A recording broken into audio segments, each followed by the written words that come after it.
जी अस्सलाम वालेकुम।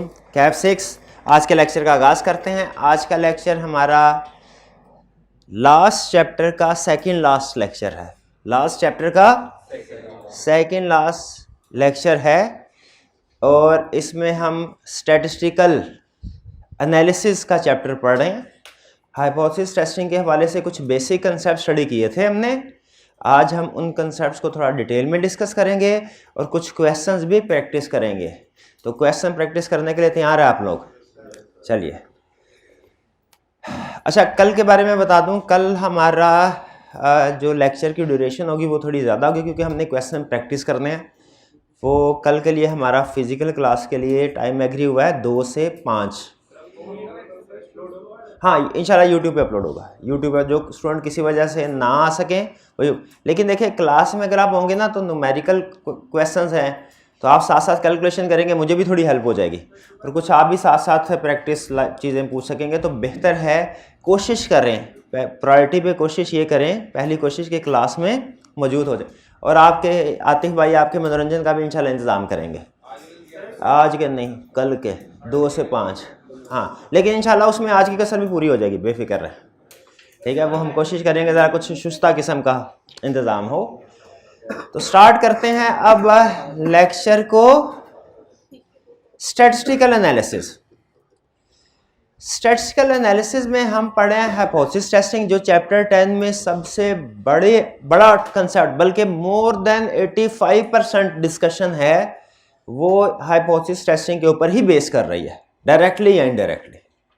तो जो हम चैप्टर कवर कर रहे हैं वो कौन सा करें? Hypothesis testing. आपको मैंने कल के लेक्चर में जो प्रीवियस लेक्चर हुआ था हमारा, उसमें कुछ स्टेप्स बताए थे। वो स्टेप्स याद है आपको? और होम असाइनमेंट किया आपने? चलिए, अच्छा अब मैं थोड़ा क्विकली, मैं चाह रहा हूँ आप वार्म अप हो जाएं, क्विकली स्टार्ट से लेके चलते हैं। पीआरसी से स्टार्ट करते हैं। पीआरसी की क्लास में आपने कुछ चीज़ें कैलकुलेट करना सीखी थी, उनकी एप्लीकेशन यहाँ पे आएगी। याद रखिए एमएफए के पेपर में वो आपसे कैलकुलेशन नहीं पूछेगा इन बेसिक चीज़ों की, बल्कि एप्लीकेशन पूछेगा। लेकिन बहरहाल एहतियातन हमें कैलकुलेशन भी आनी चाहिए। तो जो 3 चीज़ें पूछेगा, 3 चीज़ें बल्कि 2 बड़ी चीज़ें हैं, एक मीन और एक स्टैंडर्ड डेविएशन। जो तीसरी है ना कोएफिशिएंट ऑफ वेरिएंस, ये बेसिकली इन्हीं दोनों से कैलकुलेट होता है।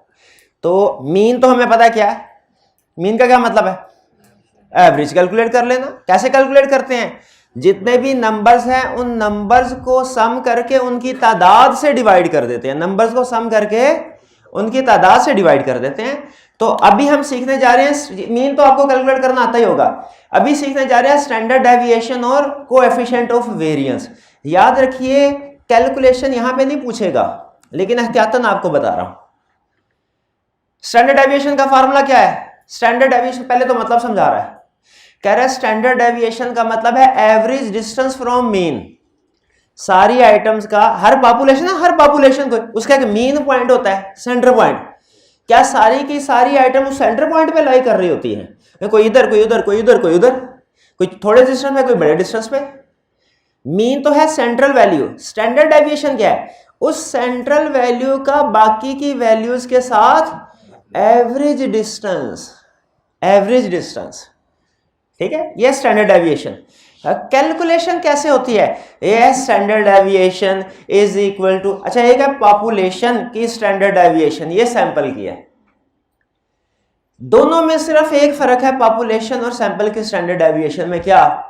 डिवाइड करते हुए पॉपुलेशन है तो पूरे का पूरा n से डिवाइड करते हैं, सैंपल है तो n-1 से, n-1 से। इसकी एक रीजन है, असल में बायसनेस को रिमूव किया जाता है, लेकिन हमें उस चक्कर में पढ़ने की जरूरत नहीं है। फार्मूला याद रखना। क्या फार्मूला है? नहीं समझ आया ना स्टैंडर्ड डेविएशन का? इसमें सबसे आपके पास कुछ डाटा होगा, जैसे ये देखें, अब मैं समझा रहा हूं, कैलकुलेशन फिर आपने बाद में करनी है। आपके पास डाटा होगा 2, 4, 7, ठीक है। ये हमारी फर्ज कीजिए टोटल हमारा सैंपल है। सबसे पहले इसका मीन कैलकुलेट करना। अच्छा सबसे पहले तो हमने इसको अरेंज करना है, टेबल की कैलकुलेशन करनी है ना, टेबल फॉर्म में अरेंज होना चाहिए। तो मैं इस क्वेश्चन में जो डाटा गिवन है उसको टेबल फॉर्म में 2, 4, 7। अब ये चूंकि हमारा सैंपल है इसलिए इसको नाम दिया जाता है x का, x। तो ये वैल्यूज क्या हैं, x, मेरा सैंपल 3 का सैंपल। क्लियर? इस सैंपल का ये है x, ये x है, ये चीज है। 2 भी एक x है, 4 भी x है, 7 भी x है, माइनस ये क्या है, x बार, ये मीन है। सैंपल के मीन को शो करते हैं, मीन कहते हैं, ये मीन। एक ये भी होता है म्यू, इसे बोलते हैं म्यू। ये पॉपुलेशन का मीन है, सैंपल का मीन है, पॉपुलेशन का मीन है। ये सैंपल का मीन है, फिर ये किसका मीन है, ये किसका है, पॉपुलेशन का मतलब सारे यूनिट का मीन, इसका मतलब सैंपल का मीन।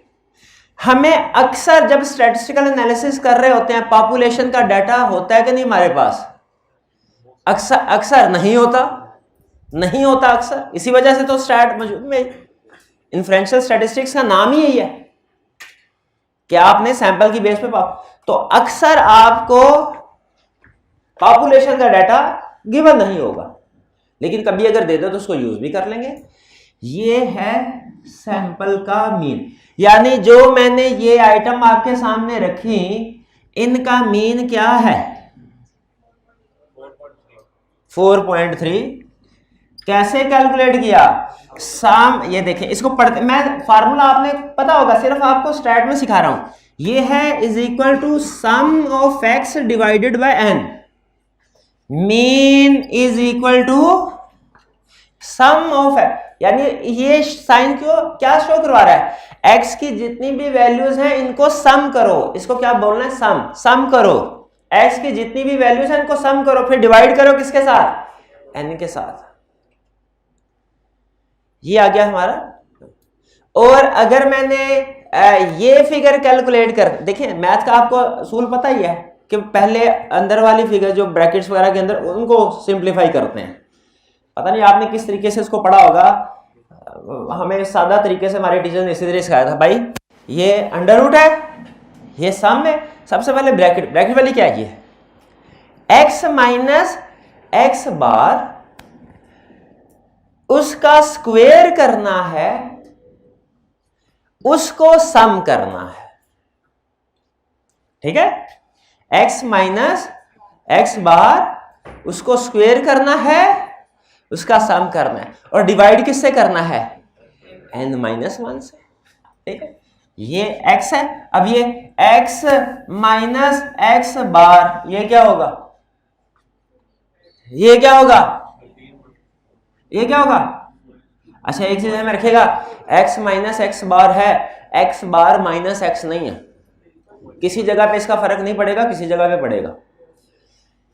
क्या है, 2 माइनस 4.3 कितना आया, माइनस 2.3, 4 माइनस 4.3 माइनस 0.3, 7 माइनस 4.3 2.7। लेकिन हमें ये तो नहीं चाहिए, हमें तो चाहिए इसका स्क्वायर। स्क्वायर क्या होगा, अब कैलकुलेशन करें, क्या 5.29 0.09 माइनस आपको था स्क्वायर में खत्म हो जाता है 7.29। अब इसका जब सम करेंगे, किसका सम, x माइनस एक्स बार के स्क्वायर का सम करेंगे, वो ये ऊपर वाली वैल्यू आएगी। वो कितनी है, 12.67। और नीचे वाली वैल्यू क्या है, n-1, n3 है तो n-1। तो हमारा स्टैंडर्ड डेविएशन क्या है, स्टैंडर्ड डेविएशन s से शो करवाते हैं इसको 12। और एक ये भी होता है स्टैंडर्ड, ये पॉपुलेशन के लिए शो होता है, सिंबल्स तो पता होंगे ना आपको। 12.67 divided by 2 is equal to, हाँ इसके बाद स्क्वायर रूट है। ये सारा नेट बता रहे हैं मुझे, फाइनल रिजल्ट कितना 2.52। ये कैलकुलेशन क्लियर होगी कैसे हुई है। अब आप जल्दी से अगर मैं आपसे कहूं कैलकुलेशन कर दें तो कर देंगे। अगला क्वेश्चन है, अच्छा कोएफिशिएंट ऑफ वेरिएंस का क्या फार्मूला है? Standard deviation divided bye mean. ठीक है, कोएफिशिएंट ऑफ वेरिएंस का फार्मूला क्या है? Standard deviation divided bye mean. Mean क्या है हमारा 4.3। तो हमें मीन कैलकुलेट करना आ गया, स्टैंडर्ड डेविएशन कैलकुलेट करना आ गया, कोएफिशिएंट ऑफ वेरिएंस कैलकुलेट करना आ गया। अब ये रहा आपके सामने क्वेश्चन। दो स्टॉक्स हैं, दो स्टॉक्स हैं। पिछली स्लाइड में क्या देखना है आपने? सिंपल डिवाइड करना है, ऊपर स्टैंडर्ड डेविएशन नीचे मीन। चलिए, अब ये है डाटा। अब चूंकि डुप्लीकेशन है तो जो क्लास में राइट साइड वाले स्टूडेंट हैं ये स्टॉक ए का मीन कैलकुलेट करें, स्टैंडर्ड डेविएशन कैलकुलेट करें, कोएफिशिएंट ऑफ वेरिएंस कैलकुलेट करें। और जो लेफ्ट साइड वाले स्टूडेंट हैं ये स्टॉक बी का मीन कैलकुलेट करें, standard deviation, coefficient of variance. और आपके पास वक्त है 4 मिनट 20 सेकेंड। ठीक है जी, याद रहेगा टाइम आप। चलिए स्टार्ट कीजिए। ऑनलाइन वाले स्टूडेंट्स आप भी लेक्चर को भी यहाँ पे पास कीजिए और इसका सॉल्व कीजिए, इस क्वेश्चन को पास कर दीजिएगा जी। उम्मीद है अब आप लोगों ने क्वेश्चन को सॉल्व कर लिया होगा। ये आई कैप के स्टडी टेक्स्ट से हमने क्वेश्चन उठाया था और इसका जो आंसर है वो ये मीन, ये स्टॉक ए, इसका mean, standard deviation, coefficient of variance. Stock B का mean, standard deviation, coefficient of variance match कर लीजिए। अच्छा आप जरा इंटरप्रिटेशन सुन लीजिए। मीन का मतलब है एवरेज रिटर्न। हम फाइनेंस में स्टैंडर्ड डेविएशन को कहते हैं ये रिस्क है, क्योंकि रिस्क का मतलब होता है अनसर्टेनिटी। तो अगर तो हर साल एक जैसा डिविडेंड मिले, हर साल एक 64.40, तो हम कहते हैं कि इसमें अनसर्टेनिटी कोई नहीं है। लेकिन अगर फ्लक्चुएशन हो तो हम कहते हैं रिस्क है। अच्छा मुझे बताइए इन्वेस्टर के पॉइंट ऑफ व्यू से, यह है कंपनी का एवरेज प्रॉफिट, यह है कंपनी के प्रॉफिट की स्टैंडर्ड डेविएशन यानी रिस्क। आप इन्वेस्टमेंट करने से पहले सिर्फ रिटर्न को देखेंगे कि रिस्क को भी देखेंगे? फिर बताइए, इन्वेस्टमेंट करने से पहले सिर्फ रिटर्न को देखेंगे कि रिस्क को भी? अच्छा तो मेरा ख्याल है इस कंपनी में इन्वेस्टमेंट कर दें, क्योंकि इसमें रिटर्न ज्यादा है, नहीं इसमें रिस्क भी ज्यादा है। इसलिए हमने अपना डिसीजन करना है दोनों को सामने रख के। इसलिए ये रेशो याद हुई, कोएफिशिएंट ऑफ वेरिएंस। ये आपको नेट रिटर्न बताती है आफ्टर कंसीडरेशन ऑफ रिस्क। ठीक है, यानी जब आप डिवाइड कर लेते हैं स्टैंडर्ड डेविएशन को मीन के साथ, तो इसका मतलब है आपने रिस्क को भी कंसीडर कर लिया, रिटर्न को भी कंसीडर कर लिया। ठीक है, तो हम जो डिसीजन करते हैं वो किस बेस पे करते हैं? कोएफिशिएंट ऑफ वेरिएंस के बेस पे।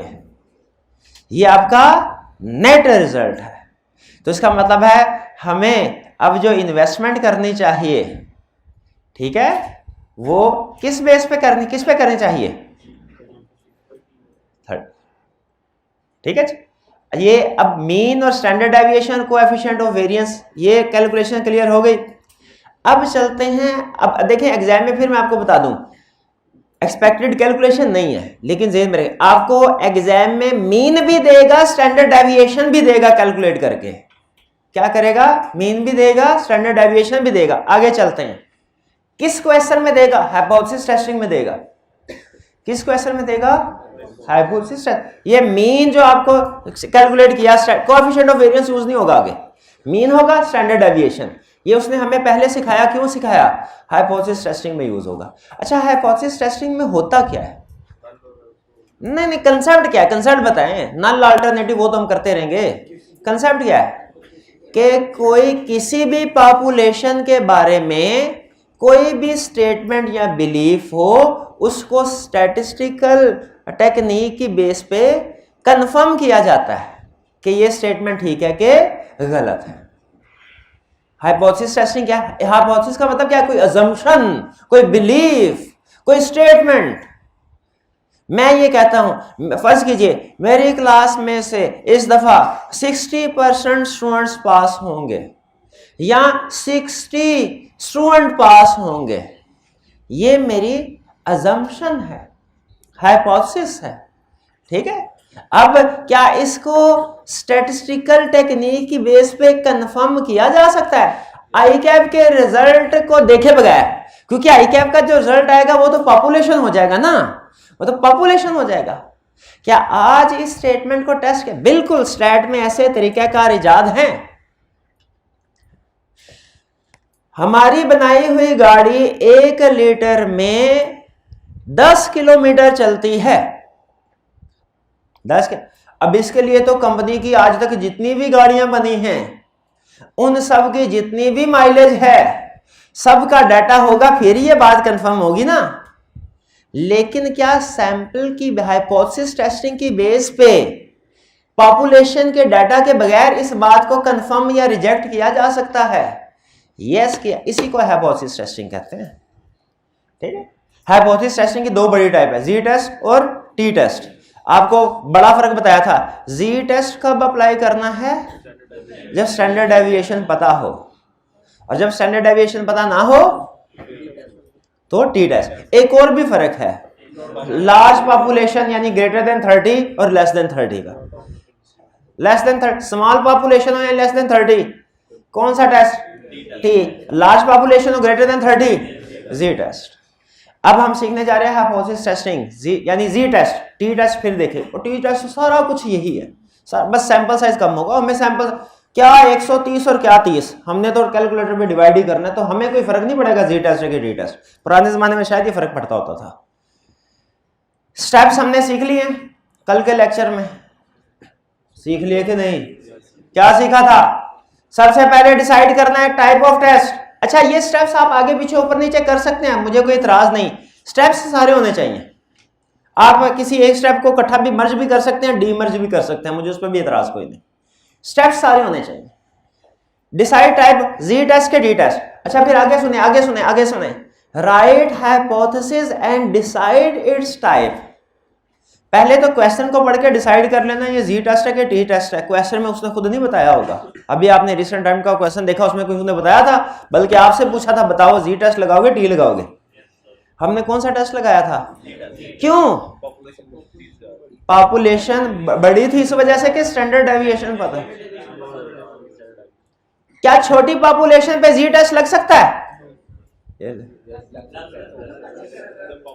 अगर स्टैंडर्ड डेविएशन पता हो, नॉर्मल डिस्ट्रीब्यूशन हो, तो स्मॉल पे भी जी टेस्ट लग सकता है। असल फर्क जो है वो किसका है? स्टैंडर्ड डेविएशन पता होने का कि नहीं होने का। भाई ये समझ आ गया आपको? जी टेस्ट डिसाइड कर लेंगे।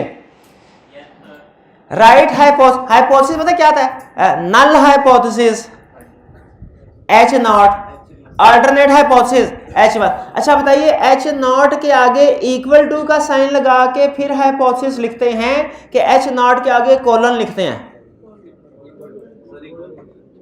इक्वल नहीं लिखते, कोलन। H0 और H1, इसमें बड़ा कंसेप्ट छुपा है। आप कहेंगे छोटे बड़ा, क्योंकि इक्वल आता है हमारे आगे जो हम हाइपोथेसिस को डिस्क्राइब कर रहे होते हैं उसमें इक्वल उसमें आता है। आपने हाइपोथेसिस ऐसे नहीं लिखना कि H0 is equal to mean is equal to mu, ऐसे नहीं लिखना, बल्कि ऐसे लिखना, ये H0 और इसी तरह H1। इक्वल टू का साइन जो है ना, ये हमारे सैंपल और पॉपुलेशन के कंपैरिजन में आएगा। डिसाइड टाइप, अच्छा टाइप डिसाइड कर, ये आपके लिए नई चीज। अब नई चीज सीखने के लिए तैयार हो जाएं, नई चीज सीखने के लिए तैयार हो जाएं, जिसका क्वेश्चन पे डिफिकल्टी लेवल पे कोई फर्क नहीं पड़ेगा, सिर्फ इंफॉर्मेशन किस तरह की गिवन है उस पर फर्क। अब मैंने आपको बताया था ना कि हाइपोथेसिस टेस्टिंग किसी भी पॉपुलेशन को, किसी भी कैरेक्टरिस्टिक्स, किसी भी हाइपोथेसिस, किसी भी असम्पशन को टेस्ट कर सकते हैं। वो क्वांटिफाइबल भी हो सकती है, वो नॉन क्वांटिफाइबल भी हो सकती है, ठीक है। वो सुनिए जरा, अब जिसने ये 4 एग्जाम्पल समझ ली ना, आज जो सबसे बड़ी चीज समझानी थी वो आपको समझ आ गई। 4 स्टेटमेंट रखने लगा हूं आपके सामने, आपने बताना है कि ये स्टेटमेंट एक ही है या इनमें कोई फर्क है। मेरी पहली स्टेटमेंट, मेरी क्लास में 60 स्टूडेंट्स पास होंगे, मैं ये स्टेटमेंट दे रहा हूं, एक ही है, ठीक। दूसरी स्टेटमेंट, मेरी क्लास में 60% स्टूडेंट्स पास होंगे, सेम क्या फर्क?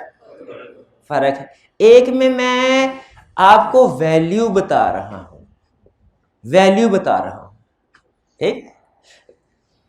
और मिलती जो इसी के आगे और एग्जाम्पल, मेरी क्लास के स्टूडेंट्स के एग्जाम में 55 ऑन एवरेज, कम ज्यादा ऑन एवरेज 55% मार्क्स आएंगे। ये ऑन एवरेज कह रहे हैं, वरना आपको स्टैंडर्ड डेविएशन हो सकता, बहुत से नीचे भी होंगे, बहुत से ऊपर भी होंगे। ऑन एवरेज एक ही है। दूसरा, मेरी क्लास के स्टूडेंट्स के 55% मार्क्स आएंगे, सेम के डिफरेंट? एक में एवरेज वैल्यू यूज हो रही है, वैल्यू, एक में परसेंटेज या प्रोपोर्शन यूज हो रहा है। मेरी क्लास के 60 स्टूडेंट पास होंगे या 60% पास होंगे, फर्क है। पहले में वैल्यू यूज हो रही है, एवरेज वैल्यू, दूसरे में प्रोपोर्शन या percentage, P for percentage use हो रहा है। तो अगर आपको क्वेश्चन के अंदर उसने एवरेज वैल्यूज दी हो, मीन्स दिया हो, तो इसको हम कहते हैं यह है टेस्ट ऑफ मीन्स। लेकिन अगर परसेंटेज में इंफॉर्मेशन दी हो, इसको कहते हैं test of proportion. Test of means और टेस्ट ऑफ प्रोपोर्शन में फर्क समझ आया? फार्मूला पे कोई फर्क नहीं है, सिर्फ आपने वो वैल्यू की जगह पे परसेंटेज लिख देनी है। परसेंटेज से मुराद है, अगर 55% मैं कह रहा हूं तो उसका मतलब आपने समझना है 0.55, ठीक है भाई। ये समझ आया मीन में और प्रोपोर्शन में फर्क। अच्छा, अब एक और स्टेटमेंट सुन लें। मेरी क्लास, पहली स्टेटमेंट, मेरी क्लास के स्टूडेंट्स के एवरेज मार्क्स 55 होंगे आई कैप एग्जाम, एक ही है।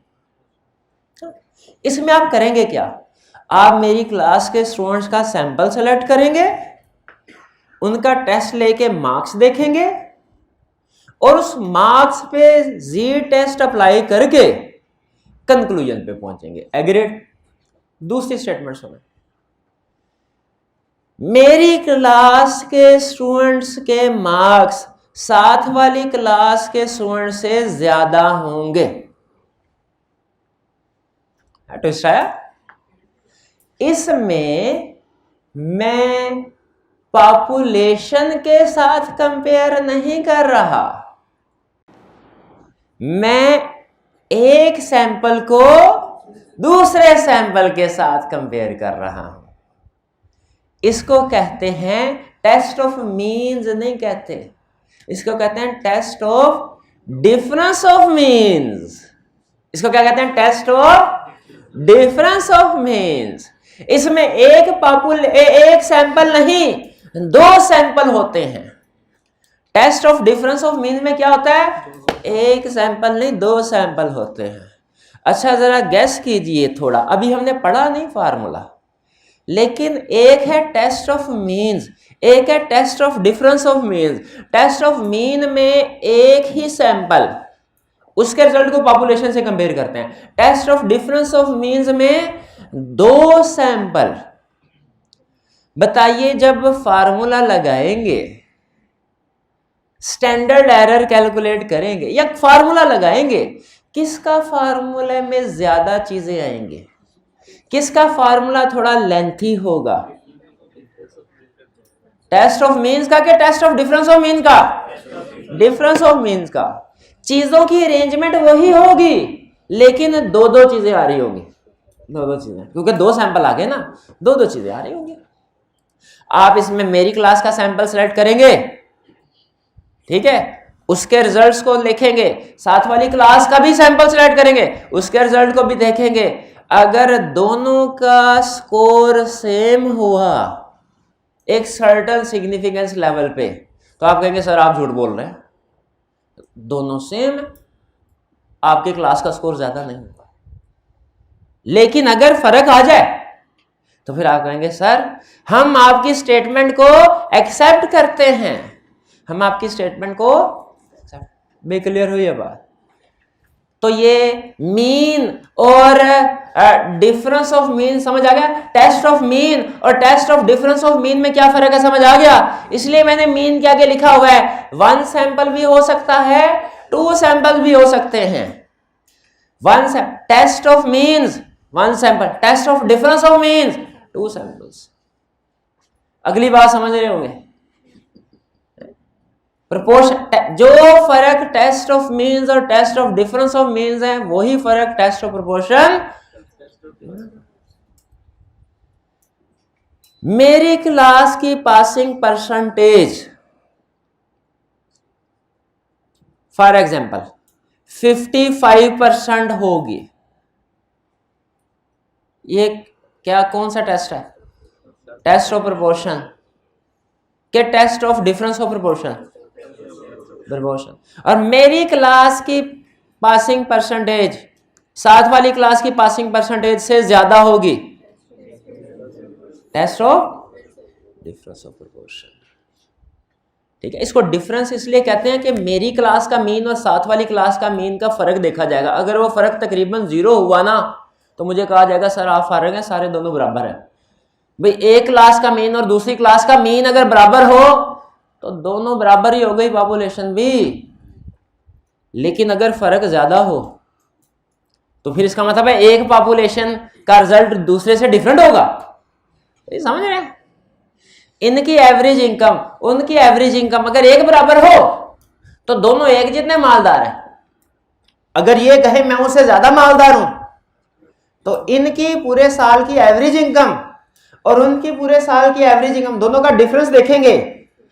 अगर वो डिफरेंस 0 आ जाए तो इनकी स्टेटमेंट हाइपोथेसिस क्या है, गलत है। और अगर वो डिफरेंस 0 ना हो, कम ज्यादा हो, तो सही कह रहे हैं। बात डिफरेंस ऑफ मीन नाम क्यों पड़ा ये समझ आए, क्योंकि हम देखते हैं दोनों के मीन, अगर दोनों का मीन का डिफरेंस मीन 1 माइनस मीन 0 आ जाए तो मतलब दोनों एक बराबर है। समझ डिफरेंस। चलिए ये बात समझ आ गई। इसका मतलब है अभी तक हमारे टेस्ट 4 तरह के हो गए, test of means, test of difference of mean, test of proportion, test of difference proportion. इसमें टेस्ट ऑफ मीन और टेस्ट ऑफ प्रोपोर्शन इनमें ज्यादा फर्क नहीं, तकरीबन एक जितना ही काम और फार्मूला भी एक जैसा। हाँ, जो टेस्ट ऑफ मीन और test of difference of mean है उसमें फर्क है। अब इसी तरह test of difference of mean और test of difference of proportion में फर्क नहीं है। बात समझ आ रही है? टेस्ट ऑफ मीन और टेस्ट ऑफ प्रोपोर्शन कोई फर्क नहीं, test of difference of mean, test of difference of proportion कोई ज्यादा फर्क नहीं। लेकिन टेस्ट ऑफ मीन और test of difference of mean इन दोनों में फर्क है। Test of proportion, test of difference of proportion इन दोनों में फर्क है। कुछ समझ आ रही बात है नहीं? अच्छा चले कोई नहीं, देखिए स्टैट समझ आ जाए अच्छी बात है, ना भी समझ आए कोई मसला नहीं। आखिरी जुगाड़ हमारे पास है क्या, फार्मूला याद करो, क्वेश्चन खड़काओ। आगे determine level of significance and critical value. अच्छा देखिए इसमें होती हैं 2 अप्रोचेस। दो, आप में से कितने स्टूडेंट्स ऑडिट पढ़ रहे हैं? चले इसलिए मैं वो एग्जांपल भी इंक्लूड करता हूं पहले दूसरे एग्जांपल। अगर मैं कहता हूं मेरी क्लास में फॉर एग्जांपल 55 स्टूडेंट पास होंगे, आप कहते हैं सर आप श्योर है, परफेक्ट गारंटी देते हैं? गारंटी तो नहीं देता मैं, गारंटी 100% गारंटी तो कोई नहीं है सर। फिर कितना कॉन्फिडेंट होके बात कर रहे हैं? तो मेरी कॉन्फिडेंस लेवल मेरा चेंज होगा, 100 से कम होगा, एग्रीड? अब वो चेंज हो सकता है। वो 99 भी हो सकता है, वो 70 भी हो सकता है, वो 71, 72, 73, 74, 75, 99 तक कोई भी हो सकता है, इससे कम भी हो सकता है, ज्यादा भी। नॉर्मली हमने एक गोल्ड स्टैंडर्ड रखा हुआ है कॉन्फिडेंस लेवल 95% का। ज्यादातर जो टेस्टिंग होती है ना वो लेकिन याद रखें आप इससे कॉन्फिडेंस लेवल कम भी कर सकते हैं, ज्यादा भी कर। हमने एक कॉन्फिडेंस लेवल डिसाइड करना होता है, क्वेश्चन में दिया होता है। वो कॉन्फिडेंस लेवल हमारे किस काम आता है? हमें एक बेंचमार्क देता है जिसे क्रिटिकल वैल्यू बोलते हैं। कॉन्फिडेंस लेवल क्या देता है हमें? Critical value. कॉन्फिडेंस लेवल क्या देता है? Critical value. ठीक है। कॉन्फिडेंस लेवल के साथ एक और टर्म एसोसिएटेड है, कॉन्फिडेंस लेवल के साथ level of significance. Level of significance वो ये अपोजिट है। अगर मैं कॉन्फिडेंट हूं 90, कॉन्फिडेंस लेवल 95% है, मेरा लेवल ऑफ सिग्निफिकेंस क्या है? इसका मतलब है 5% चांस है कि कहानी ऊपर नीचे हो जाए, जो भी स्टेटमेंट दे रहा हूं मैं। 5% चांस है कि क्लास का रिजल्ट 55% ना आए। भी समझ रहे हैं? ये कॉन्फिडेंस लेवल या लेवल ऑफ सिग्निफिकेंस क्या करता है? बोले ये हमें क्रिटिकल वैल्यू देता है। फिर से, ये कॉन्फिडेंस लेवल या लेवल ऑफ सिग्निफिकेंस क्या करता है? लेवल ऑफ सिग्निफिकेंस क्या करता है? लेवल ऑफ सिग्निफिकेंस क्या करता है? क्रिटिकल वैल्यू देता है। हमने अपने रिजल्ट को इस क्रिटिकल वैल्यू से कंपेयर करना होता है। अगर रिजल्ट क्रिटिकल वैल्यू से ज्यादा हो तो फिर कोई और नतीजा है, अगर वो क्रिटिकल वैल्यू से कम हो फिर कोई और नतीजा है। कुछ समझ आ रही है? इसमें एक पी वैल्यू अप्रोच भी है, वो भी सेम है, लेकिन मैं उसकी तरफ नहीं जा रहा। अब जिन स्टूडेंट्स ने ऑडिट पढ़ा है या पढ़ रहे हैं उनके लिए सुन लें। ये अप्रोच सैंपलिंग की चूंकि ऑडिट में भी अप्लाई होती है, उसमें हमने कॉन्फिडेंट होकर डिसीजन देना होता है कि फाइनेंशियल स्टेटमेंट ठीक है कि नहीं, और हम 100% श्योर नहीं होते हैं। नॉर्मली हमारा कॉन्फिडेंस लेवल क्या होता है? 95%। चांस ऑफ एरर कितना है? 5%। अच्छा, जब हम गड़बड़ देखते हैं, मिस स्टेटमेंट, ये सर में 5% हमारा है मटेरियलिटी लेवल। ये जो लेवल ऑफ सिग्निफिकेंस है ना, ऑडिट की लैंग्वेज में इसे कहते हैं मटेरियलिटी लेवल। हम क्या करते हैं यहां पे? टी टेस्ट करते हैं ना, जी टेस्ट करते हैं, टी टेस्ट। ऑडिट में क्या करते हैं? मिस स्टेटमेंट्स काम करके मिस स्टेटमेंट, वो समझ ले जी टेस्ट परफॉर्म हो रहा है। जी टेस्ट परफॉर्म करने के बाद हमारे पास एक स्कोर आ जाता है मिस स्टेटमेंट। हम कंक्लूजन पे पहुंचने के लिए क्या करते हैं? उस मिस स्टेटमेंट को कंपेयर करते हैं मटेरियलिटी लेवल के साथ। अगर स्टैट की लैंग्वेज में बात करें तो क्या करेंगे? हम जी स्कोर कैलकुलेट करेंगे, उस जी स्कोर को क्रिटिकल वैल्यू के साथ कंपेयर करेंगे। अगर जी स्कोर क्रिटिकल वैल्यू से ज्यादा हुआ तो नतीजा कुछ और होगा, अगर जी स्कोर क्रिटिकल वैल्यू से कम हुआ तो नतीजा कुछ हो। ये क्रिटिकल वैल्यू हमारा मटेरियलिटी लेवल है, और ये जी स्कोर या टी स्कोर जो हम कैलकुलेट करते हैं ये हमारा मिस स्टेटमेंट का लेवल है। तरीका वारदात सेम है दोनों में, वही नाम का फर्क है। अच्छा, अब सुने, ऑडिट में आप ये डिसाइड करते हैं मिस स्टेटमेंट मटेरियल है कि नहीं, उसके दो तरीके होते हैं। ना ना ना ना ना क्वालिटी को ना, इतनी टेक्निकल डिस्कशन नहीं करनी, एमएफए का सब्जेक्ट है, ऑडिट का थोड़ा ही है। एक आपने देखा लेवल है फॉर एग्जाम्पल 5 रुपीज, 5 रुपीज है क्रिटिकल वैल्यू, आपका स्कोर आया 4.5। आप कहेंगे ये हाइपोथेसिस एक्सेप्ट किया जाता है, स्टैट की लैंग्वेज में क्या कहेंगे? एक्सेप्ट किया जाता है, स्कोर से कम है, ठीक। और अगर 5.5 आ जाए रिजेक्ट किया जाता है, ठीक। आप ये कंपैरिजन अमाउंट्स में भी कर सकते हैं, आप ये कंपैरिजन परसेंटेज में भी कर सकते हैं। आप यूं भी कह सकते हैं मेरा क्रिटिकल वैल्यू जो है, क्रिटिकल वैल्यू वो है 10,000 और जो मेरा स्कोर है वो है 12,000, इसीलिए रिजेक्टेड। ऐसे भी कर सकते हैं। इसी को आप एक दूसरे तरीके से भी कर सकते हैं। मेरी परसेंटेज आई पी वैल्यू आई मेरी 12%, मेरा लेवल ऑफ सिग्निफिकेंस है 10%, इसीलिए पॉपुलेशन फारक। वे समझ रहे हैं बात को? कर कंपैरिजन ही रहे हैं, कर कंपैरिजन ही रहे हैं, एक तरफ अमाउंट्स में और दूसरी तरफ परसेंटेज में, नतीजा सेम आएगा।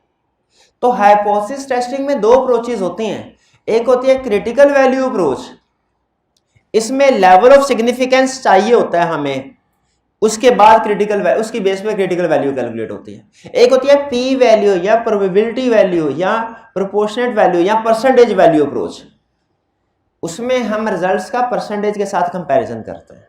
ठीक है, पी वैल्यू को गोली मारे। फिलहाल क्रिटिकल वैल्यू की तरफ आते हैं। लेवल ऑफ सिग्निफिकेंस डिसाइड किया, जो कुछ भी हो सकता है, क्या 23% हो सकता है लेवल ऑफ, ज्यादातर क्या होता है 5% लेवल ऑफ सिग्निफिकेंस। इस पे क्रिटिकल वैल्यूज हमारा ना एक टेबल है जिसमें उसने बताया हुआ 5% के लेवल ऑफ सिग्निफिकेंस 5% है, क्रिटिकल वैल्यू होगी 1.96, यही है।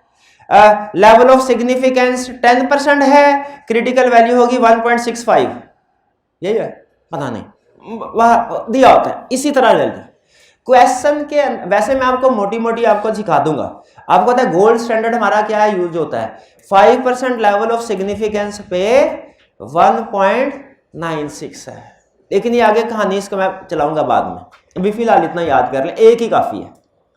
क्वेश्चन में दिया होगा, क्वेश्चन में एहतियातन हम 2-3 लेवल ऑफ सिग्निफिकेंस पे क्रिटिकल वैल्यू क्या है याद करके जाएंगे।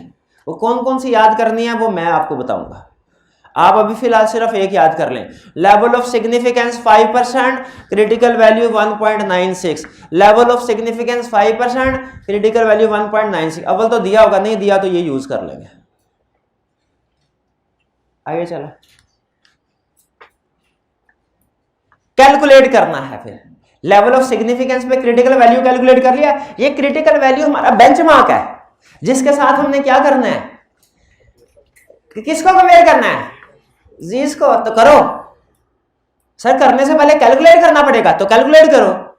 कैलकुलेट कैसे करें सर, ये फार्मूला किधर है, फार्मूला वो जो कल, कोई बात नहीं, भूल गया होगा हमें, कल की बात थोड़ी याद रहती है, अभी फिर सीख लेंगे।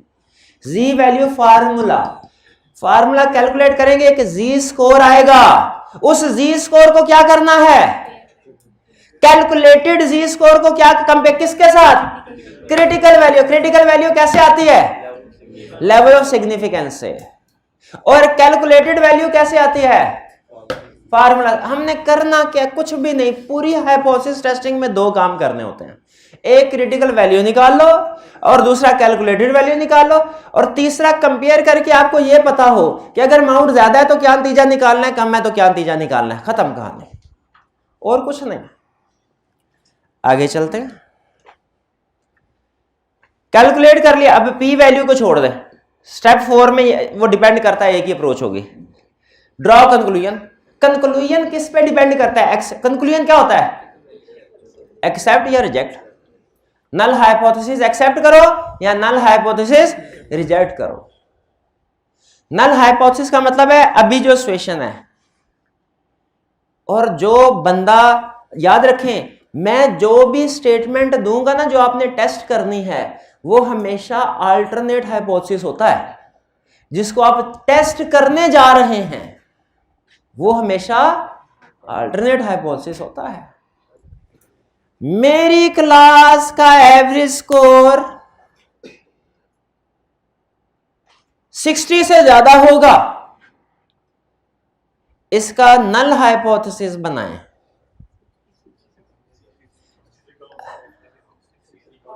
60 या उससे कम, और अल्टरनेट 60 से, ठीक।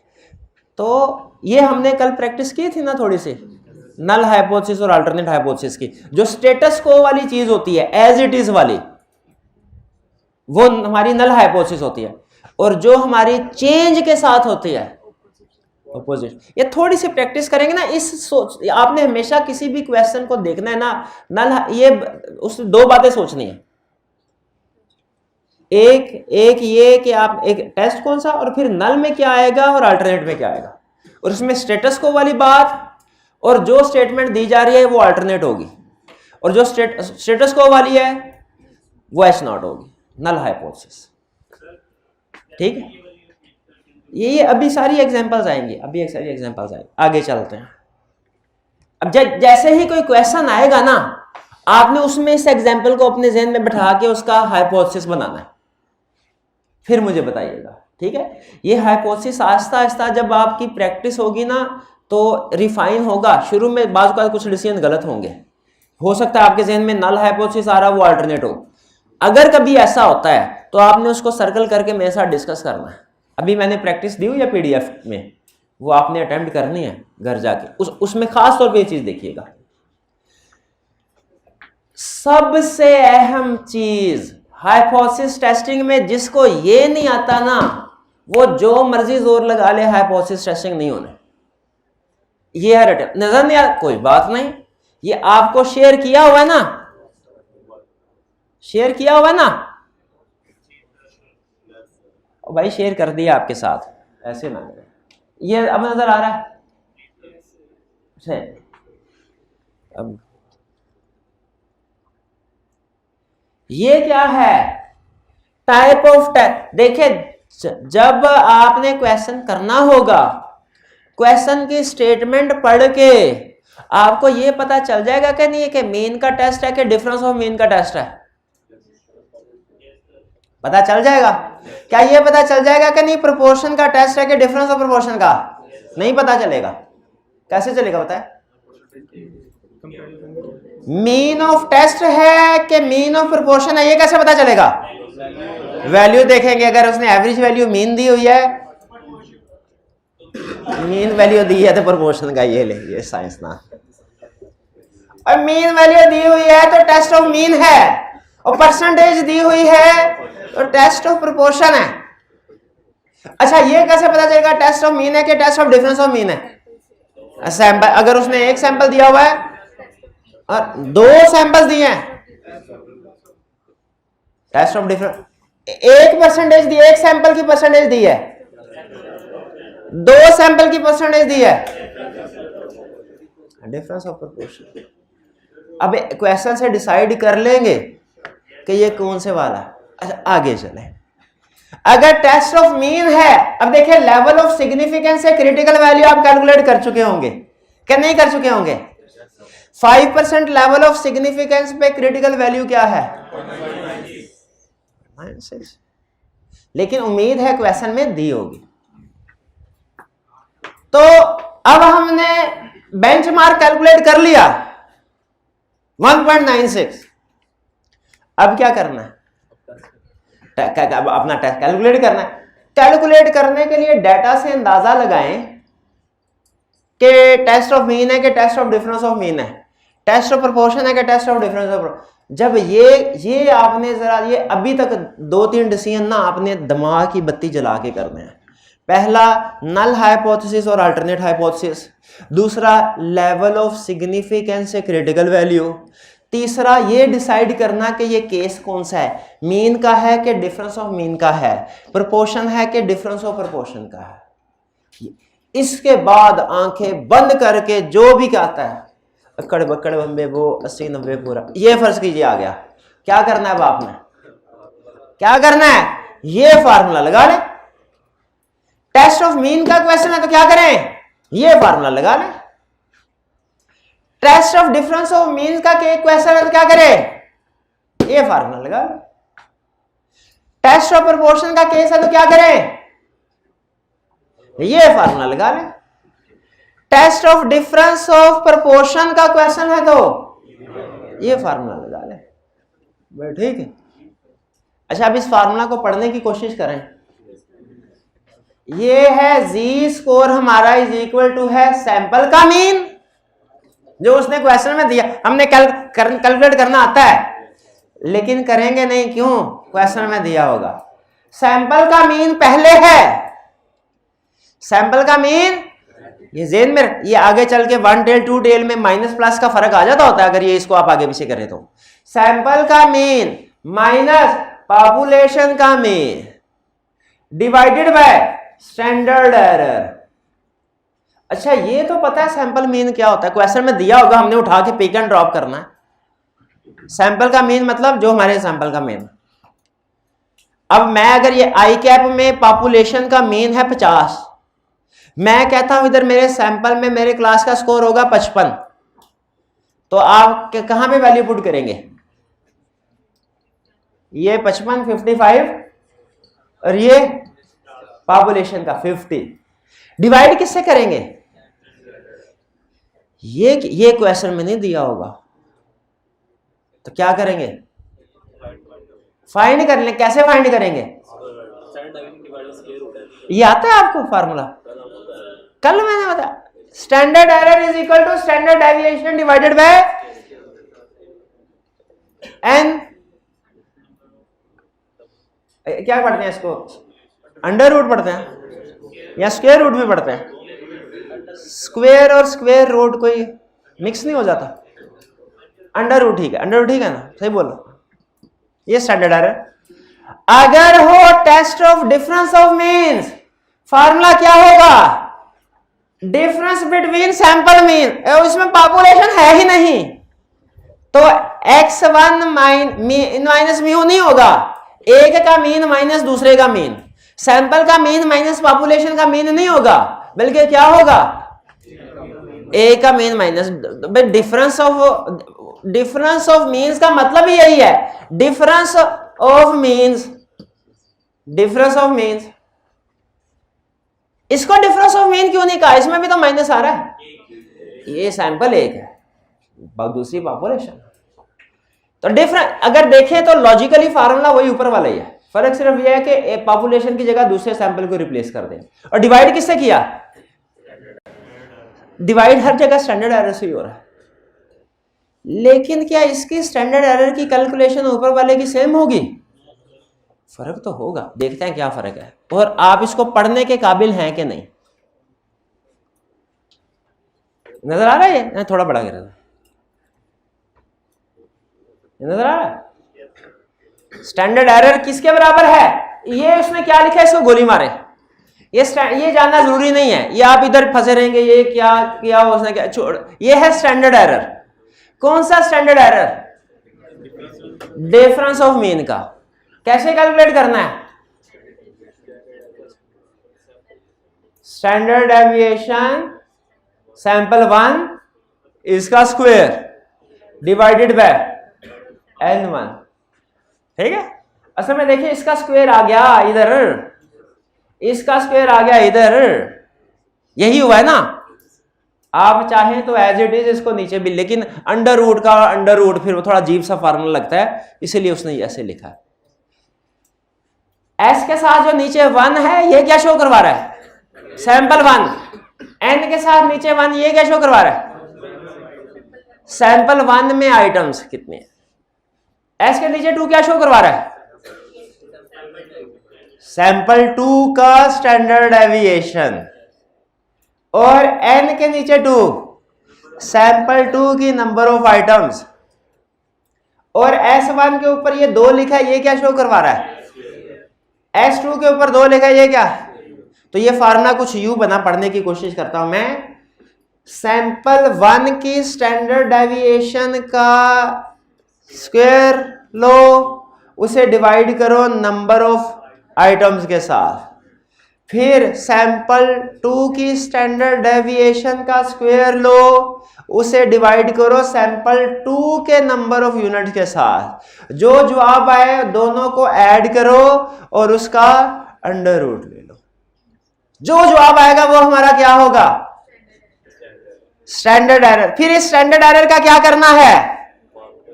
फार्मूला लगा के जी स्कोर कैलकुलेट करना है। फिर जी स्कोर का क्या करना है? कंपेयर करना है क्रिटिकल वैल्यू के साथ। क्रिटिकल वैल्यू कहां से आई? लेवल ऑफ सिग्निफिकेंस से। ठीक है, यहां तक ठीक है, समझ आ रही है। टेस्ट ऑफ प्रोपोर्शन यही चीज है, फर्क सिर्फ यह है कि यहां पे अब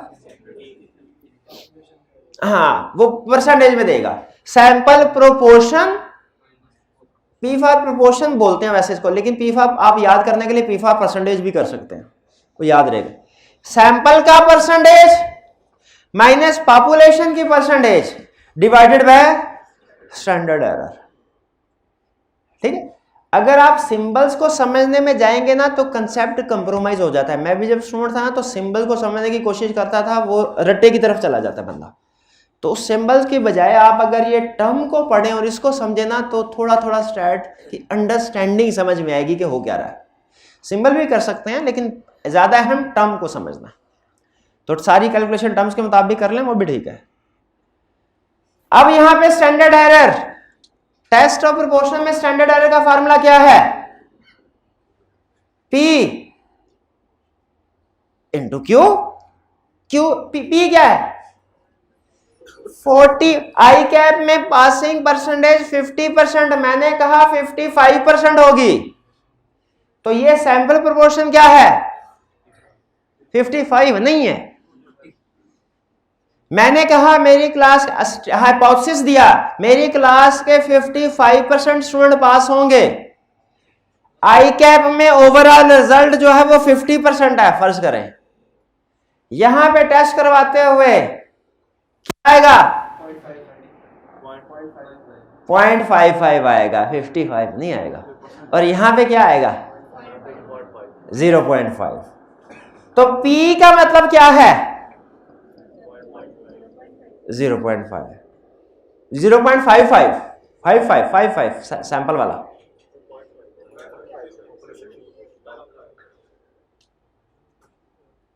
नहीं 0.55, 0.55 भाई, ये इसमें उसने शायद बार बार नहीं लगाए।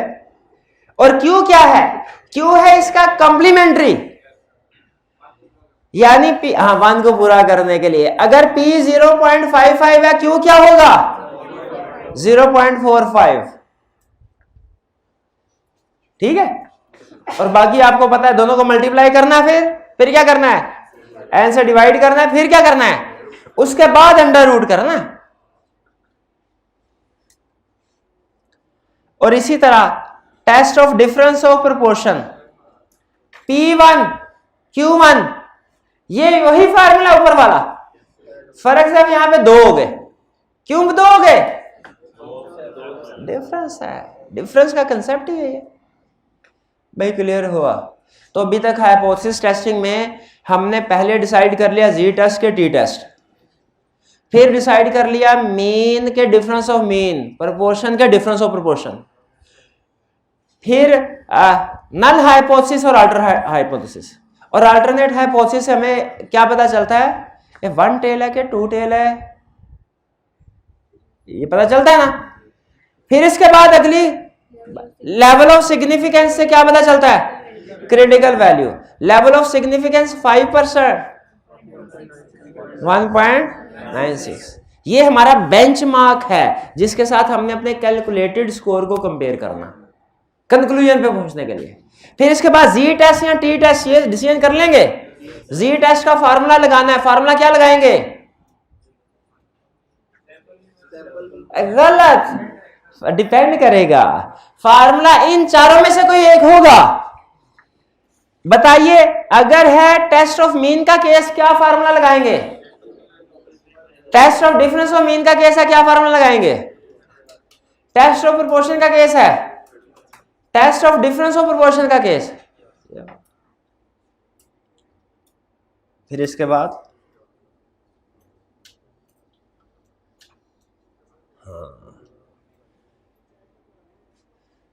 Critical value method. अब देखें, एक है पी वैल्यू मेथड का रूल, इसको छोड़ देना आपने, पी वैल्यू का रूल भी छोड़ देना। आपको बताया ना, हम एनालिसिस अमाउंट्स की बेस पे भी कर सकते हैं, परसेंटेज की बेस पे भी कंक्लूजन ड्रॉ कर सकते हैं। अभी हम सिर्फ क्रिटिकल वैल्यू कर रहे हैं, ज्यादातर क्रिटिकल वैल्यू से पूछता है। कहता है critical value tales how much error can be accepted eight 5% confidence level. ये बात समझ आ जाए तो ठीक है, नहीं तो इसको छोड़े गोली बात। ये लाइन है, if Z score is less than, ये है हमारी critical value.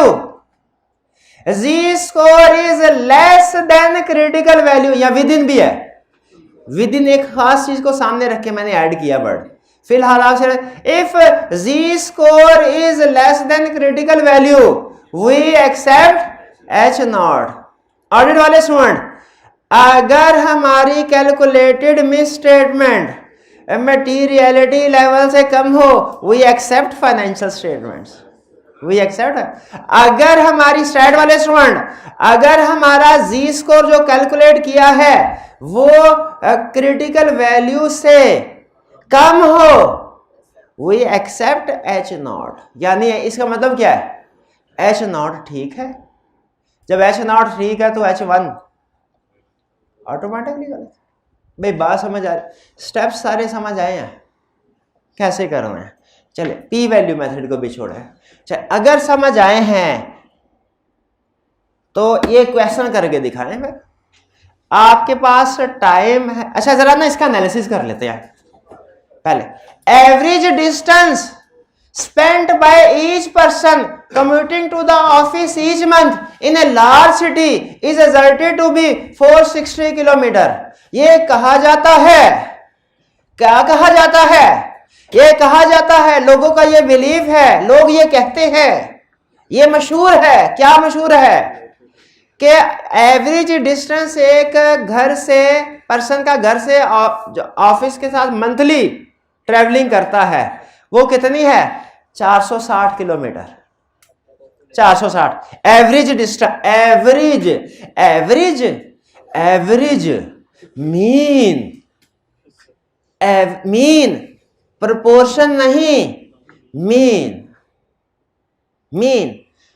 A sample of 100 commuter जो ट्रेवलिंग करने वाले हैं showed a mean of 450 kilometre and had a standard deviation of 25 kilometre. Sample का मीन क्या है, 400। सैंपल का स्टैंडर्ड डेविएशन क्या है, 25 किलोमीटर। सैंपल का साइज क्या है, 100। कौन से वाला, वन बाय वन। पहला क्वेश्चन कौन सा टेस्ट है, सैंपल ऑफ मीन के sample of difference of mean के सैंपल ऑफ प्रोपोर्शन के sample of difference of proportion. शाबाश, सैंपल ऑफ मीन। अगला सवाल मेरा सैंपल ऑफ मीन है तो जी टेस्ट के टी टेस्ट, जी जस्टिफाई करवाएं। स्टैंडर्ड डेविएशन इज नोन, शाबाश जी। और भी चीज आ गई तो और भी लिख सकते हैं। पॉपुलेशन साइज भी ज्यादा है, लार्ज पॉपुलेशन साइज है, 130 से ज्यादा। अच्छा तीसरा चीज हाइपोथेसिस बनाए। नल हाइपोथेसिस क्या है जो इस वक्त बिलीव किया जा रहा है, नल हाइपोथेसिस क्या है, नल हाइपोथेसिस लिखें लिखें लिखें। एच नॉट क्या है, लिखें, मैं नहीं लिखाऊंगा आप लिखें। एच नॉट कोलन, हाँ लिख, सोच सोच सोच।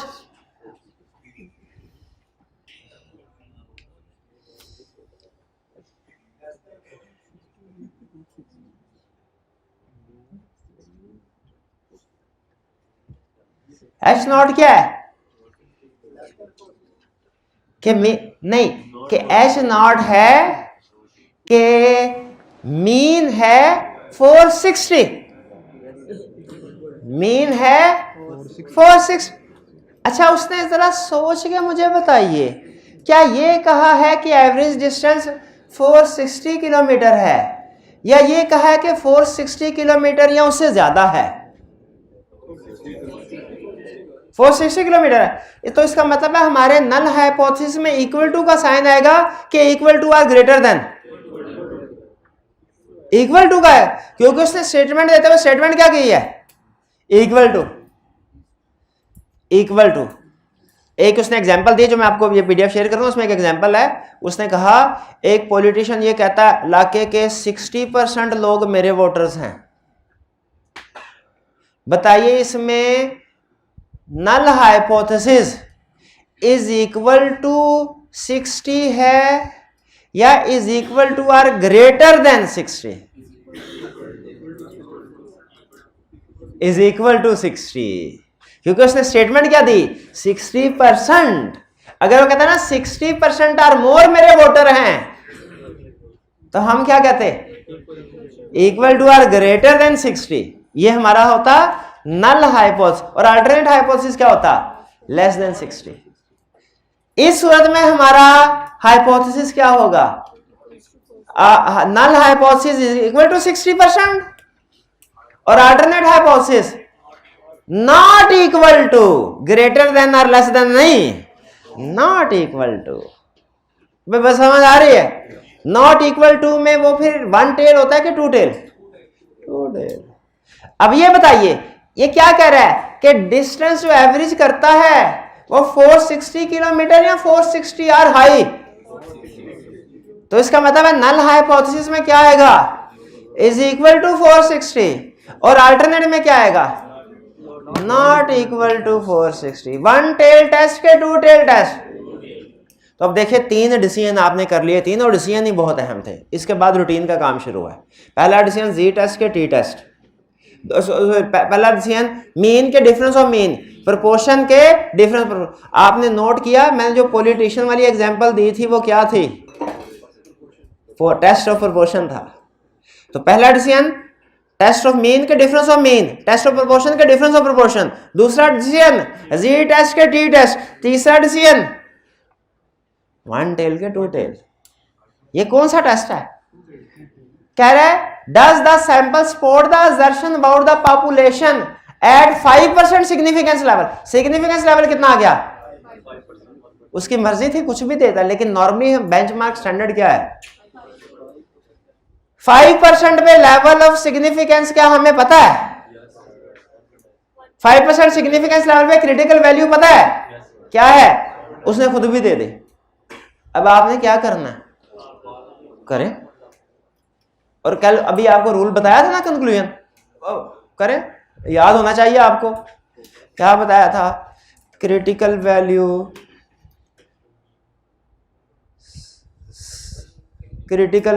हमारा कैलकुलेटेड स्कोर क्रिटिकल वैल्यू से कम आया या विद इन, तो एक्सेप्ट करना है।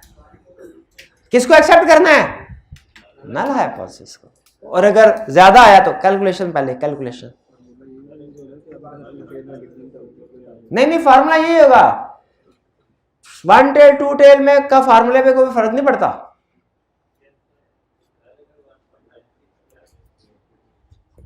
1.96 ही आ जाए तो फिर आपकी मर्जी, जो मर्जी कर लीजिएगा। आज तक आया तो नहीं कभी वैसे। मेरा भाई करके देख, शायद इसमें 1.96 ही आ जाए। करके सब जल्दी करे, जल्दी, शाबाश शाबाश शाबाश।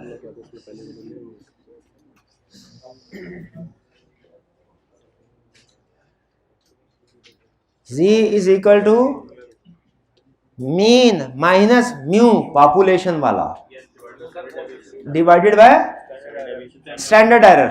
और स्टैंडर्ड एरर किसके इक्वल था यहाँ पे, स्टैंडर्ड एरर। हाँ तो करे करे करे करे, क्या स्कोर है, -4 है, -4। तो बताइए क्या करें, एक्सेप्ट कर ले, वी एक्सेप्ट नल हाइपोथेसिस। जरा चेक करते हैं, ये रहा आपका, ये रहा आपका।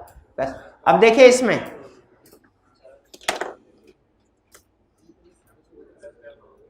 Null hypothesis, there is no significant difference between sample mean and asserted mean, यानी sample mean is equal to population. यही आपका नल हाइपोथेसिस। क्योंकि आपका नल हाइपोथेसिस और अल्टरनेट चेंज हो गया ना, तो आपका नीचे कंक्लूजन चेंज हो जाएगा। पहले बताइए क्या आपका यही आया है, एच नॉट सैंपल मीन, ये है आपका hypothesis H naught, sample mean is equal to population mean 460 kilometre, ठीक है। नल हाइपोथेसिस क्या है, सिग्निफिकेंट डिफरेंस, यानी sample mean is not equal to population mean, null hypothesis भी ठीक। फिर इसके बाद स्टेप 3, सिग्निफिकेंट 5% पे हमारा लेवल क्या है 1.96। स्टेप 4, स्टैंडर्ड एरर कैलकुलेट किया है, स्टैंडर्ड एरर यही आया हमारा 2.5। स्टेप 5 में जी स्कोर कैलकुलेट किया, जी स्कोर क्या आया -4। एक मिनट ठहर जाओ भाई, ठहर जाओ, अभी 1 टेल 2 टेल का तो फर्क बताया ही नहीं है। जब ज्यादा होता है, जब स्कोर ज्यादा हो, हम क्या करते हैं रिजेक्ट करते हैं। यहां पे नल है तो स्कोर ज्यादा है, कैसे -4। सुने एक मिनट है, एक आप माइनस को ले रहे, ये नॉर्मल डिस्ट्रीब्यूशन पता है ये होती है, ये 2 टेल टेस्ट है, 2 टेल टेस्ट है। इधर से भी 1 पॉइंट, ये 0 था, जरा समझिएगा, ये +1.96 है, इधर -1.96 है। अगर ये 2 टेल है, 2 टेल, ये इस यहां पे फर्क है 2 टेल का, कंक्लूजन फार्मूला में फर्क नहीं है। तो क्या लिखा था, अगर हमारा कैलकुलेटेड स्कोर क्रिटिकल वैल्यू से क्या हो कम हो, और ब्रैकेट में ये कम वाला था 1 टेल के लिए, और आगे लफ्ज क्या लिखा था विद इन, तो एक्सेप्ट करना है। अब ये देखिए विद इन क्या है, विद इन ये वाला विद इन है कि बाहर वाला, ये वाला, ये यहां से लेके ये सारा विद इन है, क्योंकि ये हमारा क्रिटिकल रीजन, ये विद इन है, विद इन। अब बताइए ये हमारा विद इन के अंदर है कि विद इन के बाहर है जी स्कोर, -1.96 से बियॉन्ड है, तो एक्सेप्ट के रिजेक्ट, नहीं समझ आई ना। आप उसको इस साइड को इस साइड के साथ इधर रखना है, 2 टेल है ना, 2 टेल है। अगर प्लस की फिगर आती ना, प्लस की फिगर, तो इधर वाले 1.96 के साथ कंपेयर कर। अगर यही फिगर प्लस की होती, प्लस की, तो आपके लिए डिसीजन करना बड़ा आसान हो जाता, आपके लिए डिसीजन करना। लेकिन चूंकि माइनस की फिगर है, आप माइनस की तरफ, तो आप इधर की माइनस की फिगर को इसके साथ कंपेयर कर रहे हैं, इधर की माइनस की फिगर को इसके साथ कंपेयर कर रहे हैं, समझ रहे हैं? ये है 2 टेल। जी मेरे भाई, हाँ, हाली 1 टेल होता तो फिर हम सिंपल यही रूल लेस है उससे, उस सूरत में हम इसका कंक्लूजन क्या देते भला, एक्सेप्ट कर लो। उस सूरत में हमारा इसका कंक्लूजन क्या आता भाई, समझ आया सारा तरीकाकार। अब मुझे बताइए, अबे ठहर जाए, अगला क्वेश्चन तो रह ही गया, अगला क्वेश्चन। और ये कौन सा क्वेश्चन है, significant test of difference between 2 means. अब मजा आएगा, ये सिंगल वाला तो सारी कर लेते हैं, डिफरेंस ऑफ 2 मीन्स वाला कर। अरे कैसे पता चला डिफरेंस ऑफ 2 मीन वाला क्वेश्चन है? 2 सैंपल दिए हुए हैं, 2 सैंपल दिए हुए हैं, एक सैंपल 1, एक सैंपल 2, सारा स्टेप वही, सिर्फ एक चीज चेंज होगी, स्टैंडर्ड। आगे चलते हैं, ये इसका सोल्यूशन भी साथ दे दिया। वैसे वो पीडीएफ शेयर कर रहे हैं, वो भी है साथ। वो असल में आई कैप के बुक के ही, जो पीआरसी लेवल की बुक है, उसके सिलेक्टेड पेजेस है, ध्यान से मैंने सेलेक्ट किए हुए हैं, अन्यवानी दे दी इधर मेरे, उसमें सारे क्वेश्चन करने हैं आपने। ये क्या है, सिग्निफिकेंट टेस्ट ऑफ प्रोपोर्शन, उसकी एग्जांपल। अब देखें यहां पे परसेंटेज नजर आ रही है, और फिर इसका अगला क्वेश्चन कौन सा होगा, गैस करें। Difference of opinion. इसमें देखें 2 पॉपुलेशन है, एक गुजरात की है और दूसरी किधर की है, पेशावर किधर है, हाँ ये एक पेशावर की और गुजरात, दोनों की परसेंटेज है, दोनों की परसेंटेज। तो ये कौन सा क्वेश्चन हुआ, क्वेश्चन देख के पहचानना शुरू हो गए, ये डिफरेंस वाला मीन। अब इसका भी सोल्यूशन भी आगे है। ये तो आज आपने ना जाते ही घर जाते ही now attempt all question PDF. ये अगर कल आप नाना कल की क्लास का टाइम पता है ना 2 से 5, अगर कल सारे स्टूडेंट्स ने ये क्वेश्चन नाना किए हुए तो फिर कल मैंने क्लास में ये क्वेश्चन आपसे प्रैक्टिस करवाने हैं। फिर क्लास का टाइम 3 घंटे से बढ़ के 6 घंटे हो गया तो मुझे ना कहिएगा, क्योंकि ये कैलकुलेशन होगी तो फिर हम अगली बात करेंगे, वरना नहीं। कल करके आएंगे, सारे स्टूडेंट करके आएंगे। देखिए कल हमारा प्रोबेबली आखिरी लेक्चर है, तो आपकी तरफ से कोऑपरेशन थोड़ी सी, ये सारी असाइनमेंट करके आए। और पीडीएफ वाली भी, पीडीएफ सबको मिल गई है ना, तो शेयर कर दिया। ये लाजमी क्वेश्चन करके आइएगा, ठीक है, सारे क्वेश्चन। आज का लेक्चर यहाँ पे ख़त्म करते हैं हम। अल्लाह हाफ़िज़।